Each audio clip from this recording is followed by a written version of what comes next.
আজ সারা ভারতবর্ষ তোলপাড়। এই মঞ্চ থেকে আমার পরবর্তী বক্তা এবং আগের বক্তারাও আপনাদের বললেন এবং বলবেন যে আমরা কিভাবে আন্দোলনটা করব, কিভাবে আমরা ভয়ঙ্কর আইনের পরিবর্তন করাবো। তার আগে আমি আপনাদের দু একটা কথা বলে বিষয়টা বলার চেষ্টা করব, কেন এই আইন, এদের উদ্দেশ্য কি, কতদিন ধরে এদের উদ্দেশ্য এবং কিভাবে ওরা সফল করতে চাইছে। বিশ্বনবী বলেছিলেন সংখ্যাগুরুরা সব সময় সংখ্যালঘুদের রক্ষা করে চলবেন, কিন্তু আমার ভারতবর্ষে দেখা গেল সংখ্যাগুরুরা সংখ্যালঘুদের ভয়ানক অত্যাচার করে চলেছে। বিশ্বনবী বলেছিলেন সংখ্যাগুরুরা যদি সংখ্যালঘুদের রক্ষা করতে না পারে তাহলে আমি আল্লাহর দরবারে নালিশ করব। তাহলে আমার মনে হয় সেই আল্লাহর দরবারে সেই নালিশ বর্ষিত হচ্ছে এখন। আর আল্লাহর এই সম্পদকে রক্ষা করার জন্য বড় বড় নেতা মন্ত্রী আমলার দরকার নেই। আল্লাহর সম্পদ রক্ষা করবেন আল্লাহর সৈনিকরা, আপনারাই সেই সৈনিক। আপনারা জানেন, এবার আমি আসল ঘটনা বলি। মাত্র কয়েকদিন আগে 4 এপ্রিল দুটো আইন হলো। শীতকালীন অধিবেশনে 6টা আইন জমা পড়েছিল।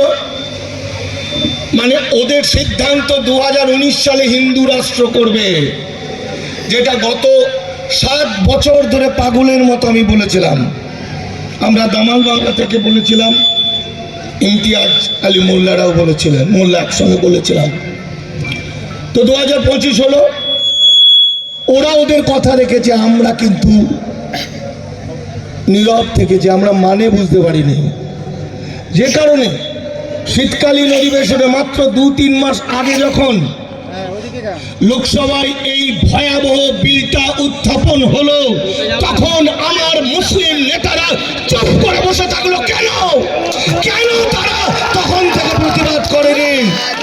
তাহলে এতদিনে হয়তো মাত্র 2-5 জনের রক্তে আমাদের এই আইন পরিবর্তন হয়ে যেত, কিন্তু আজ হতে পারে 10,000, 20,000। কিন্তু আমি বিশ্বাস করি 1857 সালে এই মুসলমানরা 56,000 প্রাণ বিসর্জন দিয়েছিলেন, রক্তের গঙ্গা বইয়ে দিয়েছিলেন এই ভারতবর্ষকে স্বাধীন করার জন্য।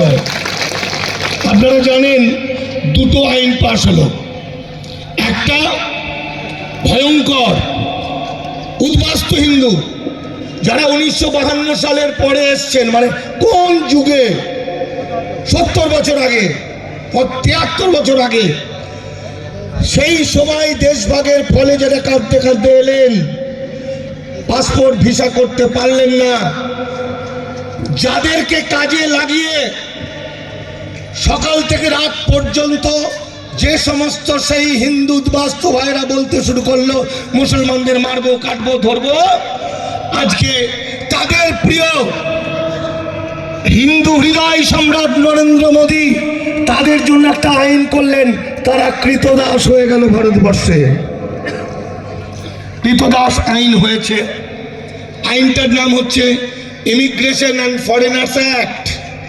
ওই 70 বছর আগে যারা ঢুকেছিলেন, তখন থেকে এখন পর্যন্ত যারা ঢুকে ভোটার কার্ড, আধার কার্ড করেছেন, তাদের 7 বছর জেল, 10 লক্ষ টাকা ফাইন, তারপর লাথি মেরে তাদের বাংলাদেশে পাঠাবে। এখনো তারা চুপ করে নাক ডেকে ঘুমাচ্ছে। আর আপনারা, আমার ইসলামের সন্তানরা, বুক পেতে দিয়েছে ভারতবর্ষে তার সম্পদকে রক্ষা করার জন্য। এটাই ইসলামের শিক্ষা।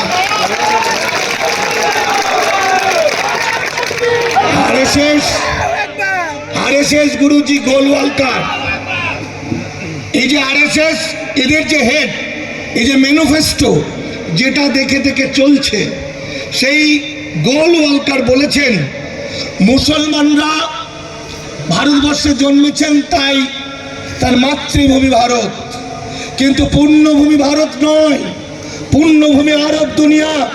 তাই মুসলমানরা যদি ধর্ম ত্যাগ না করে, মুসলমানরা যদি টুপি এবং দাড়ি এবং লুঙ্গি না ছাড়ে, তাহলে হিটলার যেভাবে 60 লক্ষ ইহুদিকে হত্যা করেছিল, সেই একইভাবে ভারতবর্ষের মুসলমানদের ওরা একটা একটা করে শেষ করে দেবে। তাই দেখেছেন বুলডোজার দিয়ে মুসলমানদের বাড়ি গুঁড়িয়ে দিচ্ছে।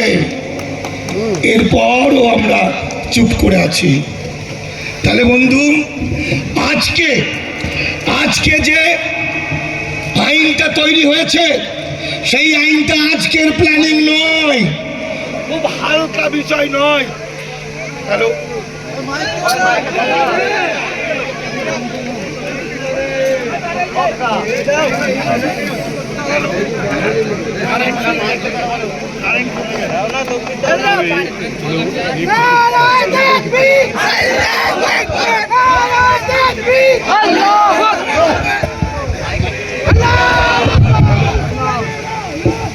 হ্যালো,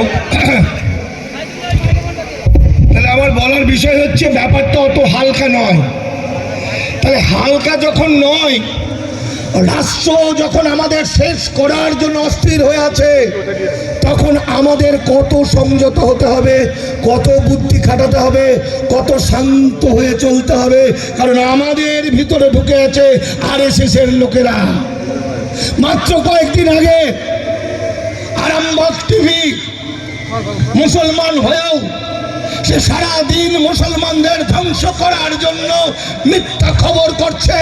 খবর হলো তাদের মতো 10 জন মুসলমানের ইউটিউবারকে 10 কোটি টাকা দিয়েছে, 4 জনকে। তাহলে কাকে বিশ্বাস করবেন আর কাকে বিশ্বাস করবেন না?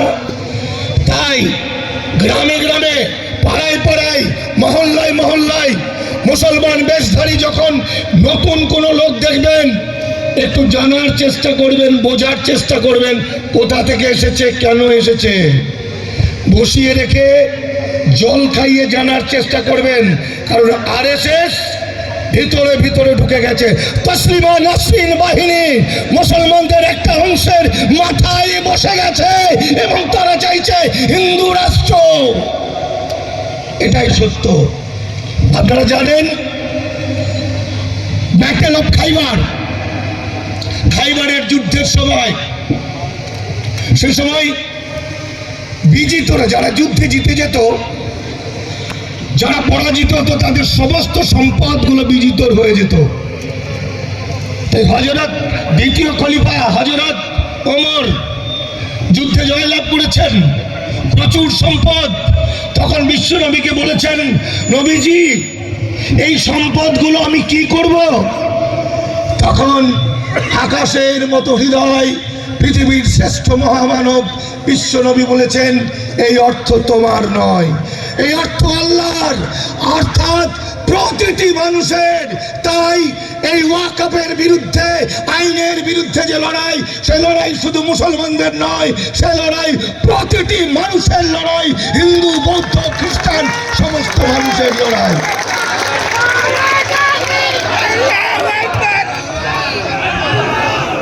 আমরা যদি শুধু আইনের দিকে তাকাই, তাহলে হয়তো মানে বুঝতে পারবো না।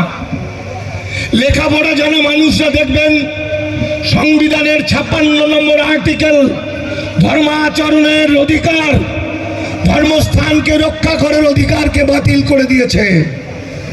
দেখবেন ওয়াকফ বোর্ডের মধ্যে হিন্দু ঢুকিয়ে দিয়েছে, যেটা পুরীর মন্দির এবং কালীঘাটের মন্দিরের মতো কোনো মন্দির কমিটি থেকে কখনো মুসলমান ঢুকিয়েছে? আসলে টোটালটা একটা পরিকল্পনা। এই ভাবনা বুদ্ধিজীবী যারা একটু বোঝেন তাদের চিন্তার বিষয়, এবং এই অন্যায় প্রতিবাদ হবে। কিন্তু আমার বিষয়টা হচ্ছে অন্য। বলুন তো, এই আইন প্রকাশ হওয়ার পরের দিন উত্তরপ্রদেশে 20,000 একর গোরস্থান বুলডোজার দিয়ে উড়িয়ে দিল। তাই 20 একর গোরস্থান বুলডোজার দিয়ে উড়িয়ে দিলে সেখানকার মানুষ তাদের প্রিয়জনকে কোথায় কবর দেবে? দিতে পারবে না। ওই যে বলেছে, যতক্ষণ না হিন্দু হয়ে যাবে ততক্ষণ এদের উপর টর্চার চলবে। আর হিন্দু অনেক ভালো মানুষ, এ হিন্দু সে হিন্দু নয়, এ হিন্দু কুৎসিত, নোংরা, ভয়ঙ্কর এবং সন্ত্রাসবাদী হিন্দু, এ আরএসএস বিজেপির হিন্দু। আইনে বলছে মুসলমানদের কুরআন শরীফ যেমন লিখিত, হাদিস যেমন মুখে মুখে, সেরকম মুসলিম ধর্মে জবানটাই শেষ কথা। যুগ যুগ ধরে মুখের কথাই চলে এসেছে মুসলমানদের সম্পদ। শত শত বছর ধরে মসজিদ, মাজার, মক্তব, গোরস্থান, যত সম্পদ আছে সমস্তটাই শুধু একটা দানপত্র করে রাখা হয়েছে, তাই তো? আর আজকে বলছে 6 মাসের মধ্যে যদি সেই জায়গাগুলোকে স্ট্যাম্প ডিউটি দিয়ে রেজিস্ট্রি করা না যায়, সেটা গভর্নমেন্ট দিয়ে নেবে। তাহলে ভয়ঙ্কর জায়গাটা কোথায় বুঝে নিন। তার মানে আপনার বাড়ির পাশে, আপনার গ্রামের যে মাজারটা আছে, যে মক্তবটা আছে, যে মুসাফিরখানাটা আছে, যে মসজিদটা আছে, যেটার সমস্তটাই আজকে ওরা লুট করে দেবে। তাই বলছি এই লড়াই হিন্দু মুসলমান সকলে মিলে আসুন, এই লড়াইয়ে সামিল হোক। উদ্বাস্তু হিন্দু ভাইরা, তাদের আমরা বলছি, যারা যে মুসলমানদের তোমরা